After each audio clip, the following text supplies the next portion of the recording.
Traditionnellement associées aux véhicules haut de gamme, les finitions mat sont de plus en plus courantes parmi les options de personnalisation de la carrosserie. En tant que professionnels, nous devons maîtriser la préparation et l'application de la peinture mat dans l'atelier.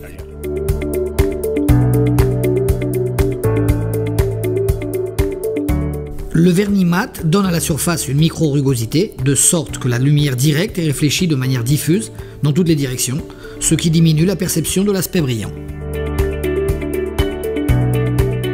Pour obtenir le niveau de brillance requis pour chaque réparation, nous allons jouer avec le mélange des différents vernis. Nous prenons comme référence la fiche technique du produit pour connaître le ratio de mélange en fonction du pourcentage de brillance à appliquer. Nous préparerons différents mélanges en combinant le vernis mat et le vernis brillant en fonction du tableau de la fiche technique.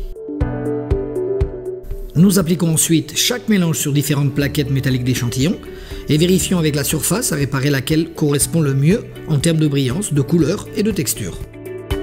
Il est conseillé de conserver les échantillons effectués afin de les utiliser lors de futures réparations. Une alternative à cette méthode serait l'utilisation du brillancemètre, un outil conçu pour mesurer la réflexion de la lumière et le niveau de brillance d'une surface.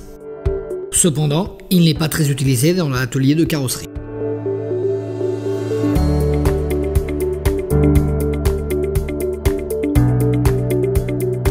Tout d'abord, il sera nécessaire de procéder à une bonne incorporation du vernis mat avant son utilisation, ainsi que d'obtenir un mélange homogène de la combinaison de vernis à utiliser.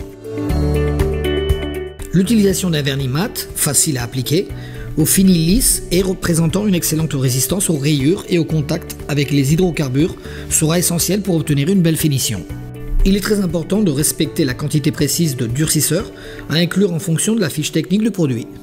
Un excès de durcisseur peut entraîner une augmentation de la brillance du vernis. De même, un mélange de vernis mat avec une dilution excessive entraînera une épaisseur de couche plus faible, ce qui se traduira également par un degré de brillance moindre. Nous appliquons le vernis mat de manière uniforme en essayant d'éviter les reprises, les écaillements et les surcharges. Des facteurs d'application tels que la vitesse et le mouvement de chaque couche, la distance entre le pistolet et le support ou le réglage de matériel d'application auront une influence sur le niveau de brillance final. Un mauvais état du système de ventilation dans la cabine ou un nettoyage incorrect de la surface peut provoquer l'apparition de petites taches et de défauts dans la finition. Il est important que les pièces adjacentes ne présentent pas de traces de pulvérisation, d'adhésif ou de particules superficielles, car nous ne pourrons pas polir la surface, sous peine de faire varier le niveau de brillance de la pièce. Nous appliquerons le vernis mat sur l'ensemble de la pièce. Il n'est pas conseillé de procéder à des raccords, car cela peut entraîner une altération de l'épaisseur de la couche dans les zones adjacentes entre les pièces.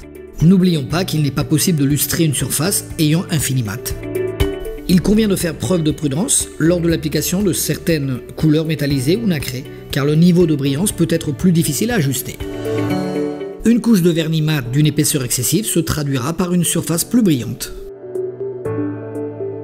Une épaisseur appropriée sera d'environ 50 microns. En outre, une application trop humide entraînera une diminution de la texture et une brillance finale trop importante. En revanche, une application trop sèche entraînera une finition non uniforme. La brillance réfléchie peut varier en fonction du plan de la pièce, qu'il soit vertical ou horizontal. Afin d'obtenir un brillant uniforme, il est conseillé de préparer une plaquette métallique d'échantillons de la même couleur et avec la même orientation que la pièce à peindre. Il est essentiel de respecter les temps d'évaporation du vernis mat entre les couches. Il convient de noter que le séchage forcé en cabine permettra d'obtenir un niveau de brillance plus élevé que celui obtenu avec le séchage à l'air.